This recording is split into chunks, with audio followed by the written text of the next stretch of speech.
A sudden, sharp crack of thunder split the sky as Leah glanced at the letter in her trembling hands. Her whole world tilted in that instant.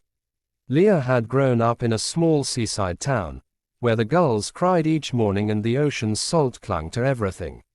Her family home was modest, weather-beaten wood siding, peeling paint, and a front porch that leaned just slightly. But despite the hardships, there had always been laughter.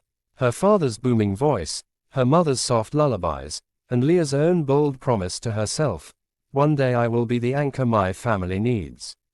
As she matured, Leah carried that promise like a shield. She excelled in school, won a scholarship to a city university, and left the seaside town with both pride and guilt swirling in her chest. Her leave-taking was bittersweet. She looked forward to something bigger, yet felt the ache of leaving behind the place that shaped her. University life proved not to be the fantasy she'd imagined. The city buzzed and roared, its lights dazzling but its heart cold. Leah juggled late-night assignments, part-time work at a cafe, and the constant whisper in her mind, "Am I enough?" Then came the letter. Her father's workshop had burned that night. No one hurt, but everything they had built together lay blackened. Her mother's voice cracked when she called. "We don't know how we'll move forward." The news struck Leah like the thunder that morning. Her shield dropped. She realized she had been chasing her dream in isolation, believing strength meant doing it all herself. With trembling resolve she returned home for a weekend, just to help, but ended up staying longer. Back in the familiar creak of the porch floorboards, Leah and her family faced the wreckage.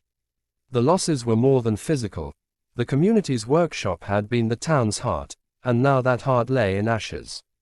The townspeople looked to Leah in quiet hope, and Leah looked at them and saw her younger self, hungry for purpose, longing for change.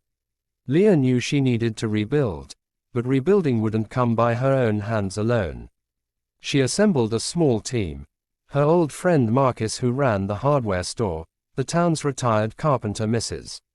Sandridge, and several young apprentices eager for something to build. Together they devised a plan: rebuild the workshop bigger and better, transform it into a place where local artisans could learn, collaborate and revive the town's dwindling economy. The process was messy. Supplies were delayed, storms knocked down half-finished walls, and Leah's scholarship deadlines loomed back in the city. Tension built between Leah and her mother, who felt abandoned again. At one low point, Leah stood in the rain, watching the scaffolding sway, thinking, "Maybe I should go back. Maybe I don't belong here." But then she remembered the thunder, how a single crack changed everything. She realized her promise wasn't just to her family, for the future she'd imagined alone, but to her community, to every person in that town whose hope had grown faint. She wrote to her university, requested a semester break, and dived into the rebuilding. Day by day, plank by plank, sanding joints, painting walls, welding the metal sign that would read, "The Anchor Workshop." The children of the town began drifting in after school, curious and eager. Leah taught them design, woodwork, metalwork. Marcus taught bookkeeping. Mrs. Sandridge taught patience and precision. The older artisans returned, bringing stories, tools, and a renewed sense of pride. One evening, as the sun dipped into the horizon and the sea mist rolled in, the workshop's lights flicked on for the first time.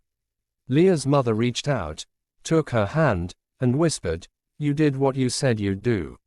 Leah looked around at the assembled townspeople, the young and old, the hopeful and the wary, and she felt something true. This was home, fully and irrevocably.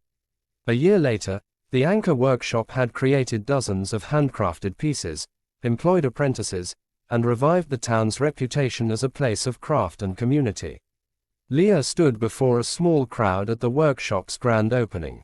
Her voice steady, she said, "We all carry storms, cracks, failures.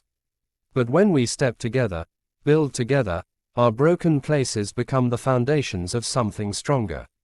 Answer the message remained. You do not have to build your future alone.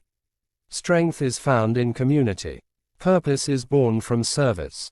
The thunder may crack the sky, but it also announces that the clouds have broken, That light is about to return. May this story inspire you, and your audience, to believe in the power of coming home, of rebuilding together, and of keeping the promises that matter most.